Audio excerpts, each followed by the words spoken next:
Absolutely. Just let us know when the YouTube is live. Hey, I was enjoying the conversation, David. I was too. Sorry about that.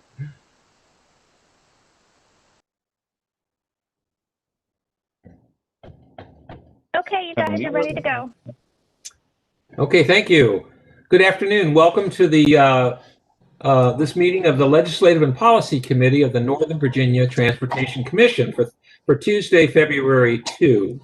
My name is David Meyer. I'm the chair of the Legislative and Policy Committee, and I want to welcome all of you to this meeting. We are, for the record, beginning this meeting on my computer says 4:07 p.m. Given the ongoing COVID-19 public health emergency, we're conducting this meeting electronically. NVT staff followed the procedures and guidelines in the legislative amendment to give notice to the committee, to the commission, to staff, and the public. This meeting is also being simultaneously broadcast to the public on YouTube. A few reminders as we move forward. I would like to request that committee members hold their questions and/or comments until the end of each presentation. Because of the size of the group, if you would like to ask a question or make a comment, please unmute yourself during the discussion sections. Please verbally direct your questions to staff on committee by stating the name of the person in question, particularly for the public who may be watching on YouTube. This will make it clear to whom a question is being directed and who is responding. Please mute your microphone when you're not speaking to help out with the background noise. Now, at this point, I'm going to recognize Zach Smith, the program analyst for NVTC, to call the roll and identify committee members, the NVT staff, and any other legislative liaisons for the NVTC who may be present on this call. All right. Thank you, Chair Meyer. Please respond here when you hear your name. Chair Meyer. Present. Mr. Gary. Present. That's all I have for committee members. I'll identify the NVTC staff on the call. We have NVTC Executive Director Kate Mattice, Program Analyst Zach Smith, Director of Programs and Policy Alan Spy, NVTC Legislative Liaisons Amy Perrin-Seibert and Alex Thurup, and we also have Tinley O'Hara with NVTC on the call as well. And so I will now turn it back over to the chair. Okay, thank you. In accordance with the legislation assigned by Governor Northam in response to the COVID-19 public health emergency, a public body or governing board convening a meeting during the declared emergency shall provide the public with an opportunity to comment. In advance of this meeting, the NVTC solicited written comments. Staff would capture any public comments via Google Forms on the NVTC website, and any comments that were received by noon today were provided to the commissioners ahead of this meeting. So, Zach, did we receive any public comments at all on this meeting? We did not receive any comments. Okay. All right. I would like to turn to the first item on our agenda for today's meeting, which is the meeting summary of our October 15th NVTC Legislative and Policy Committee meeting. Do any committee members have any changes to this summary? I think the answer on this will be no. So with that, I want to express my appreciation to everyone who's participating in the meeting today. And as you know, the 2021 session of the GA is well underway, and our staff has been monitoring the session and are going to provide any updates to the committee this afternoon. And we will also discuss the possibility for any federal infrastructure legislation and or regulatory changes under the new administration in Congress in this meeting this afternoon. First, I'd like to get an update on the General Assembly session, and I'm going to recognize Amy for a summary as of the GA through this afternoon. Sure. Good afternoon, Mr. Chair, members of the committee. Thank you for having me here today. Would like to give you a brief update before Zach gets into some more of the details on the budget amendments that we're tracking. And Obviously, we are in the third full week of session, which is also the halfway point of session this year, which is sort of crazy. Our crossover date is this Friday. We are still operating sort of partially on the 30-day regular schedule, but also knowing that we are going to have sort of 16 days at least of a special session to bring us to that full 46 days that we usually have for a short session. So our dates are a little bit off, but so crossover again is Friday. So both houses have to finish all their business on both sides. And so that's why Senator Evan is actually on the floor right now. They are still stuck in floor committee in the Senate. They went in at noon. So you can see that's a pretty long day that they're in at 4. And actually the House just went in at 4 o'clock. So so it's obviously a sort of a crazy time with the different structure of how we're working too. And then the Sunday is when the House and the Senate will release their budgets. So we call that Budget Sunday, which is sort of it's also Super Bowl Sunday, which is always not great when those two things collide.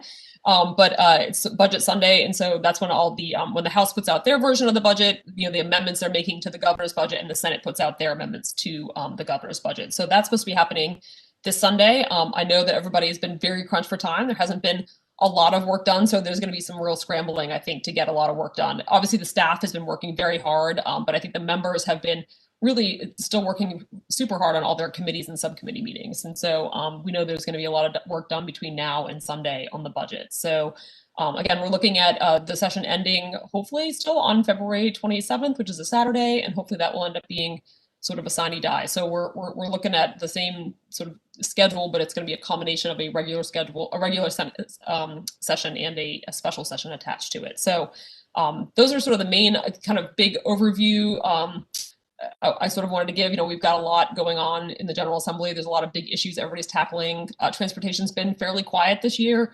I think we expected that. And so we haven't seen a lot of big transportation issues, but Zach will get into those, and I'm happy to answer any other detailed questions for y'all as well.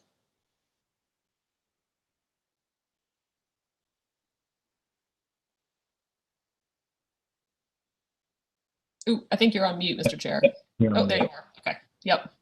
Okay, thank you, Amy. Are there any other, I guess I'm the only committee member at this point, but any other staff or others would like to make any comments or questions to Amy on where we are?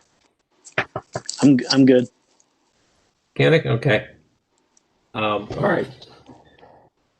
Well, now Zach has been tracking some of the bills that are in the pipeline for the GA that affect the NVTC. And now last week, Kate sent an email to all of us about contacting state members of the GA to support the NVTC's requested budget amendment.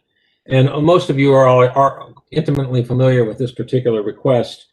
So after we hear from the staff, and I'm going to ask Zach to give us a summary, the committee we can discuss how we can specifically support this legislation between now and particularly the budget amendment Sunday.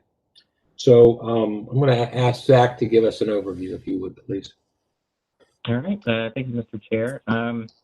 Like Amy said, there aren't a lot of transportation-related legislative bills this session, but there are a couple that we are monitoring.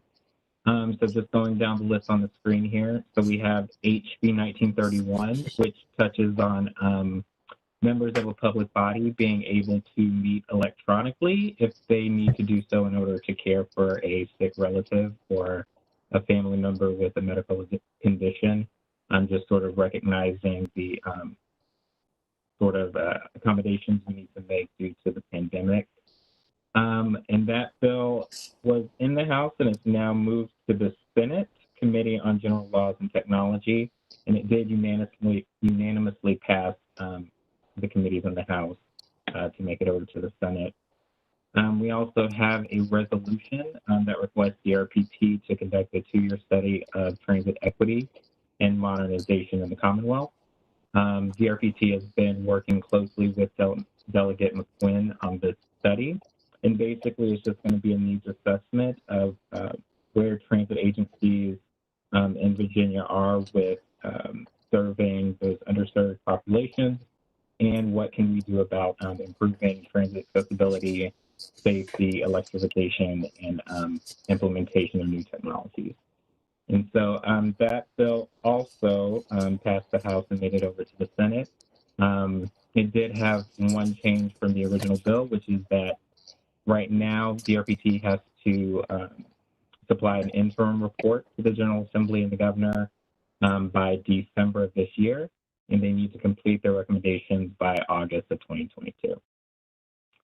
And we have another bill that also sort of expands the eligibility of a public body to meet electronically when that locality in which the public body meets has declared a local state of emergency. As it stands today, the governor actually has to declare a state of emergency in order for a public body to meet, and so that just makes it so that localities can decide if they need to meet for any health or safety reasons virtually. And then finally, we have a bill that incorporates resiliency into statewide long-range transportation planning, but resiliency is not defined. Originally, the bill incorporated resiliency into smart scale and actually defined it, but the bill has been substantially amended, and so it no longer affects smart scale. It's just incorporating resiliency into those long-range plans.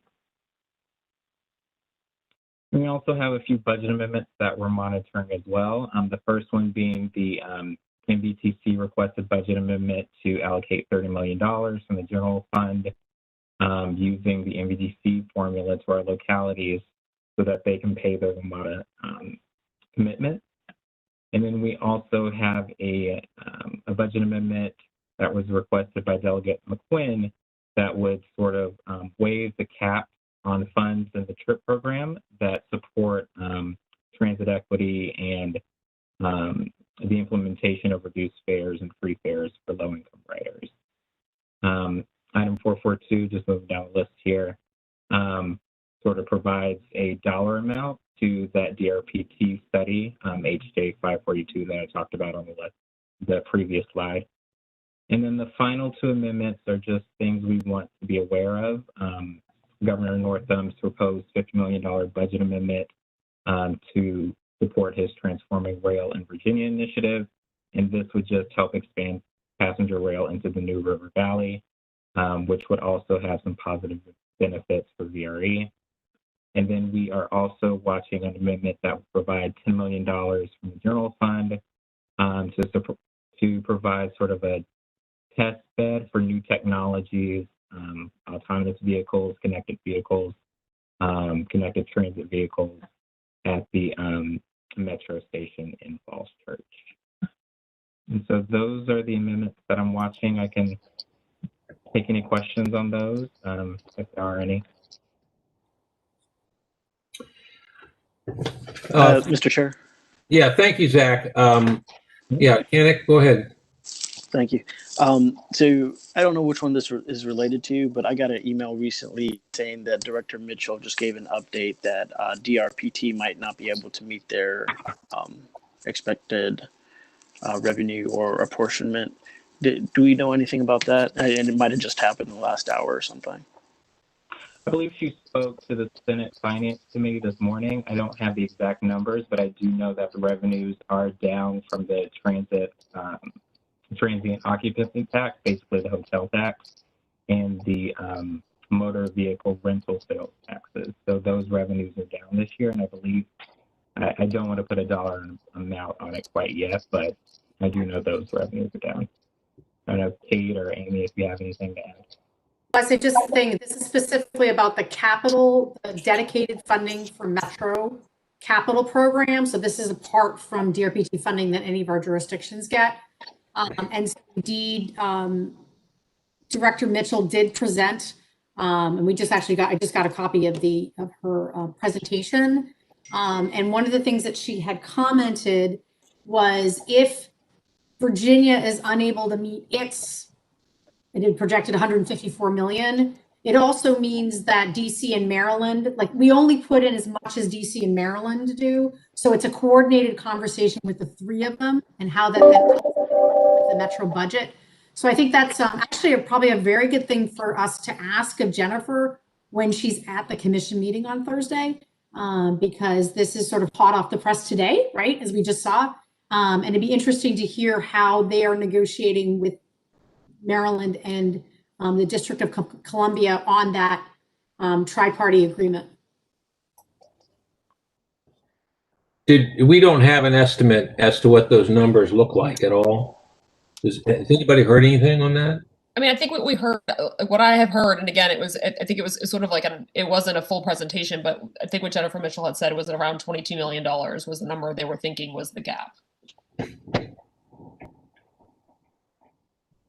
Well, we all know that that Virginia is one of the states in the union that has a surplus right now.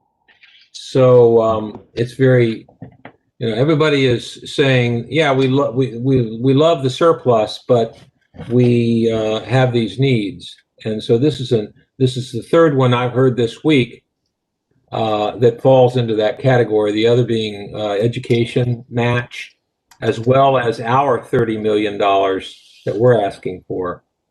And, pretty soon that starts to add up and seriously cut into any reserve funds that the state wants to maintain, in part to preserve its AAA bond rating, as well as this was going to be the year that the state was going to make a significant investment in strengthening the VRS retirement system from some deficit, some past due payments from previous years. So it seems to all be coming together at the same time, unfortunately. And Mr. Chair, I'm happy to send Director Mitchell's presentation to the committee following this meeting if you'd like. Yeah, that would be fine. Yeah. And I do appreciate Kenneth bringing that to our attention. That's very helpful.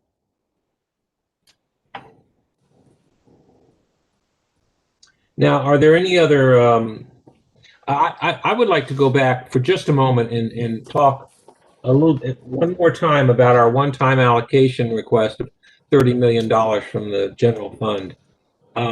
In my conversations with one member of the House this past week, that the comment was, when I explained this need for the local governments to have this $30 million, his comment was, well, wait a minute. I thought that that Metro was going to get this infusion of money from the feds in the last congressional stimulus package.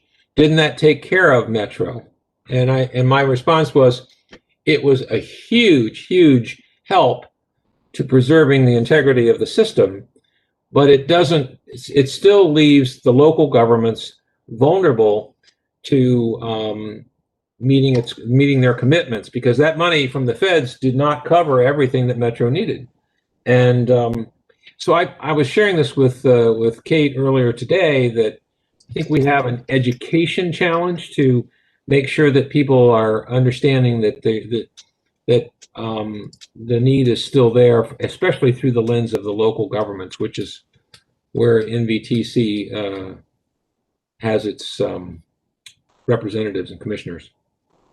And I think that's really probably, I mean, all of these things are critically important, but as we all have to go back to our respective councils and explain that we have this commitment, and we are in a situation just like every other level of government in Virginia with some real revenue challenges. And we can only increase our tax rates so far. There are some real honest to God ceiling limits to what we can do in terms of increased revenues.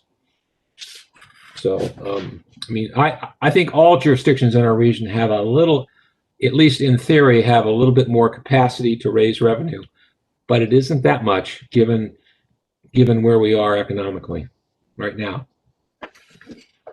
But any other comments? Mr. Chair, I'm happy to help. I know there's a lot of words on the slide, but I'm happy to help. And I know we have some of our legislative staff watching on YouTube. The comment about the federal money, both the CARES Act and the Recent Relief Act, they really prevented a catastrophic almost shutdown of the system. So obviously we are incredibly thankful. But even with those, our localities will still, out of their own local funding, still be required anywhere between 150 and 200 million in local funds in fiscal year 22. That's with all the credits, everything, even the funding from the state. There's still a bill. Obviously, it's still working through the budget process with WMATA, but even an optimistic scenario is 150 million from our 6 localities. So that is really the bottom line to this, is that despite all of the other things that are going on, the localities, and you guys know how your various revenue bases have been hit, will still have an obligation to WMATA of 150 million or more. And so that's what this is about. This is about helping the localities. Yes, there's all these other things that helped WMATA from not shutting down. Thank goodness they were out there. But the request here is really about the cities and counties in Northern Virginia who, when they get their bill from WMATA, will have to pay it. It is an obligation. They can't say no. So I don't know if that's helpful to provide some sort of focused on those talking points. I think it's critical. I think it's critical that we get that information to all of the 6 counties and every elected official in all 6 of these counties, so that they can either collectively and or individually talk with their representatives to be able to, so that those representatives from Northern Virginia will be able to speak with uniformity in terms of the facts of the case, and push to get their colleagues elsewhere in the state to support this. This is a one-time appropriation from the general revenue budget, and it's pretty critical for us up here. So if it's the consensus of all of us on this call to pull that together and make, I mean, we've already done it. I know you've already provided it, but I'm willing to send an email to each of them or to my colleagues on the commission, and then ask them to be the spokespeople for this challenge. It's absolutely critical. We can do this in the next 24 hours. Yep. So I'm willing to do that if that would help. But I think I would like to think that they were all aware of this, but that conversation I had with my House representative was a little surprising. This was 2 days ago. So I just share that with you. Yeah, and Mr. Chair, if you don't mind me piping in, I will say this. I think, you know, we're definitely working on educating folks, and it just shows that they haven't had any small group discussions yet about the member amendments. So they haven't, like, Doug Akrizik hasn't had a chance to explain it to his colleagues or anything yet. So that's, again, I know it's like, it's crazy to think that they're going to have a budget by Sunday and they haven't had any of these small group meetings. It gives me a lot of anxiety as well. But that's sort of where we are. So, but I think the more that you all can make those calls and those emails, and then Alex and I can go around and talk to people, it makes it, it really helps bolster that need. They do need to hear from you and know that it's necessary. I think that's really key. So, because again, I think it is confusing with the federal funds and where we are, and knowing those different pieces are really critical. So thank you for doing that. We appreciate it. And I think it's helpful for sure for them to hear from the MVTC jurisdictions. So it's really critical. And Mr. Chair, we do have also very fortunate the appointees that we have from the General Assembly that are sitting on NVTC are many of these same people who will be sitting at the table. And so I provided talking points, but I will, we'll be repeating those. And again, and as hopefully folks watching with YouTube, any way that the staff throughout the jurisdictions who are working with our legislators, any help that Amy or I or Zach can provide to you, please let us know, because of course this is really about helping your own jurisdiction's bottom line as we go into FY22. Right. And I don't mean this in the pejorative sense at all. I mean, there's just so much happening with the members of the GA, and this is probably, I shouldn't even verbalize it, but it's going into that budget meeting without knowing these facts is kind of like a surgeon going into the operating room with blindfold on, sort of trying to do the surgery by feeling with their hands without being able to see. And I mean, maybe that's too harsh of a metaphor, but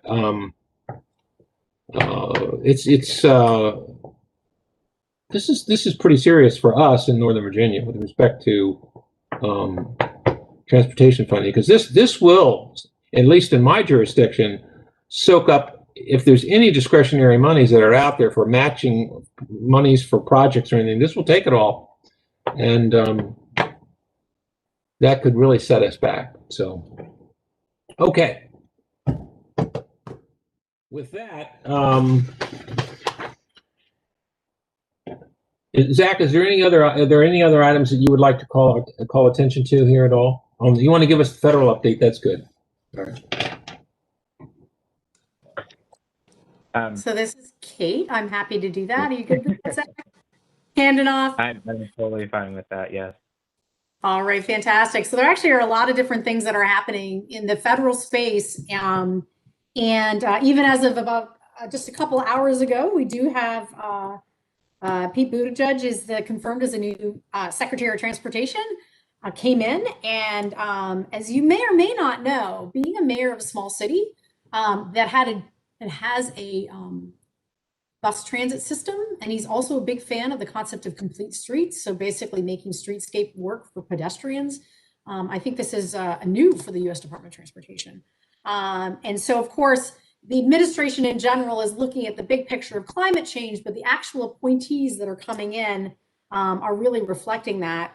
Also at USDOT is Deputy Secretary Polly Trottenberg, and she's returning to USDOT after serving as the head of New York City's DOT. So again, very involved in public transit and streetscapes and moving people around. A very strong transit advocate. I've actually had the pleasure of working with her a lot in the previous administration. And the presumed head of the Federal Transit Administration is Nuria Fernandez, who is returning actually to FTA. She was there in the Clinton administration. So there's a lot of exciting things happening in terms of the people going into place at the federal space to support a lot of the things that we work on. When it comes to transportation legislation, again, a lot of things happening, but a part of that, and I wanted to bring you all up to speed, is actually the changing of memberships and leaderships, and of course, obviously the change in majority in the Senate and how that plays itself out. On the Senate side in particular, the Senate Banking Subcommittee that does public transit is now being chaired by Senator Menendez of New Jersey, and he is a huge transit guy. Senate Environment and Public Works, which usually they do the highway part of the title because transit and highway usually works very closely together, is Senator Carper of Delaware, who happens to also have done a lot of work in the transit space. And actually the EPW committee has both of the Maryland senators sitting on it. Now, unfortunate for us, we don't have a lot of Virginia senators sitting in key subcommittee roles, but we do have Senator Warner continuing have a role in the Senate Banking Committee. He's just not on the Transit Subcommittee. On the House side, some good news in terms of Northern Virginia. Jennifer Wexton has been appointed to the House Appropriations Committee, specifically sitting, I believe, sitting on the transportation, the subcommittee that handles transportation appropriations. So we're very well positioned for that, giving her role. And then, of course, Sen Connolly continues to be the head of the Subcommittee on Government Operations, which does WMATA oversight. So there's a lot of sort of players in the right place, but there's not necessarily the crystal ball of things that are going to happen. Because as we look to the legislation, and just switching over to that, you've probably, of course, heard Biden's COVID relief plan would include about $20 billion for public transportation. The Senate Republican package that just was announced, I think, last 24, 48 hours, does not include anything for public transportation as far as I can see. APTA, that's the American Public Transportation Association, that we are a member of. They're currently pressing for $39.3 billion for public transportation in the relief package. So there's a lot of sort of lobbying going in that space. In general, the longer term reauthorization of surface transportation is something that we could be seeing. Again, there's a lot of things that are at play. The current FAST Act, as Zach has up on the slide, that does expire September 30th. And again, if you look at the players involved, there actually may be some movement on that in advance of September 30th. But something that's sort of hot off the press that we didn't even just sort of heard about in the last 24 hours is the reauthorization of the dedicated, what we used to call the PREA funding for WMATA, is getting some movement. And in fact, there is a House and Senate bill moving forward. We've been talking to WMATA and actually other stakeholders in the area about signing on in support of that. So that's starting to move. So that's the long-term dedicated funding for state of good repair for WMATA, and getting that moving in authorization. So, so there's a lot of sort of exciting things that are happening. I can't say it's moving as quick as the General Assembly, but things are moving moderately quickly for the US Congress. And so that is pretty much the legislative update. And I do also have one sort of administrative update. The US DOT discretionary program that used to be called Tiger, that it was called the Build Act. There was an announcement just, I think earlier this week, or might have been late last week, that, so there was a last call for projects went out in the last administration. This administration says, we're kind of putting that aside, we're going to do it again. So I think a number of our jurisdictions do look to the Build Act for things like BRT or road improvements and things like that. So I expect that we're going to hear a little bit more from the administration in the coming weeks and months about a new discretionary program that reflects this administration's priorities for surface transportation. So that's what I have. I'm happy to take any questions. Mr. Chair? Yes, Kenna, go ahead. Just a quick question for Ms. Matthijs. Do you think they're going to keep on calling it Build, call it something else, or are we going back to Tiger? What's your money on? So my money's on they would change it, because that would be why the Tiger became Build. But I do not know for a fact, but I could expect that there will be a signature name for it by the new administration. But what I do not know. Sounds good. Well, it will be very interesting to see what comprehensive infrastructure program will be put together for the country. And a huge portion of that infrastructure will be transportation. I mean, there will be dams and hospitals and power grid systems and other things as well, but a huge portion of it will be ports, highways, public transportation, the lock systems on the Mississippi and in the Great Lakes. So there's going to be a lot of things in there, and from a public transportation perspective, I think that I think a lot is going to be coming our way in the next few months that we need to focus on the federal level for us. Mm-hmm. So, I mean, I think it's an exciting time for transportation generically and for public transportation in particular in the United States. And we'll have to wait and see how it turns out. But there could be some programs that will come up that will have some incentives for state matching. And this is where we may find ourselves kicking in next year as advocates to make sure we leverage any potential federal monies that are out there. And I don't know. I'm just surmising these off the top of my head. Not necessarily do I have any inside skinny on that, but that's where I'm thinking that might be the model. May not, but maybe.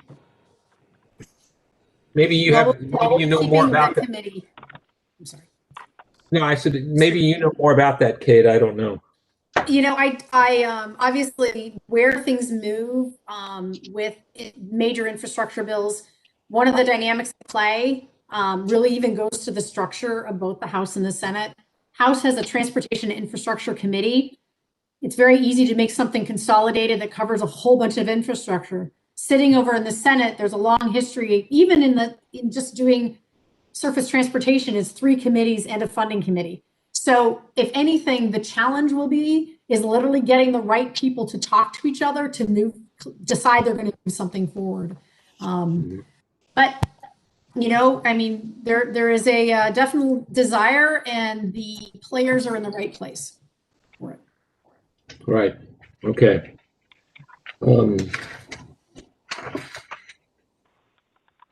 Well, are there any other comments for the good of the order, or from the committee or from the staff relative to this committee this afternoon?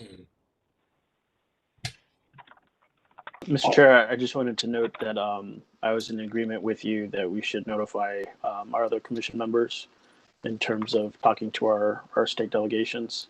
So I don't know if staff has already prepared a letter or even a segment for Thursday to speak on it. Would Zach Smith or Kate Mattice have anything to? So we did send talking points to all of the legislative as well as the executive committee members, but I know I said to put on hold. So we've been working with Amy, and I think we'll be following up and sort of doing some pairing, right? Because there's obviously some jurisdictional pairing. And so in fact, just after this, I'm going to circle back because we started some of that. But we definitely, my sense is that we want to have some of those conversations even before Thursday. I'm kind of looking to Amy for that nod. Absolutely. And so we've got the rallying, we're rallying the two of you. We will be rallying your colleagues momentarily. All right. I do have a question for Amy. Do you think that the DRPT's woes are going to have any spillover impact on our $30 million request? It's a great question. I mean, I would hope it might actually have if anything, it probably has a positive impact. Although the issue is then I fear they may want us to use that money to fill that hole on your behalf, right? I know it's like I don't have an answer for you, but I think there could certainly be some interplay there. Yes. Yeah. I mean, it's kind of your classic balloon squeezing. So. Right. That's right. That's right. So I mean, obviously, because of that shortfall, this money is more important, I would think. I mean, that would be my message, is that, if we, based on where we are already with jurisdictions having gotten no federal relief, the push, then the squeeze that you guys already have, plus a potential squeeze on that Metro, the dedicated funding piece, it's even more important that we get this money from the General Assembly. That would be my sort of message, I think. Okay. All right. All right. Any other comments, Kenneth, or anybody else? Staff? We're good? Okay. With that, if there are no other comments at this point, I will adjourn this meeting, and we'll see you at our next regular commission meeting. Thank you. Thank you, Kenneth. All right. Bye-bye. Thank you. And Thank folks you. want to hang for just a second. Yes. So got it off the air because we can actually. Melissa, are we off?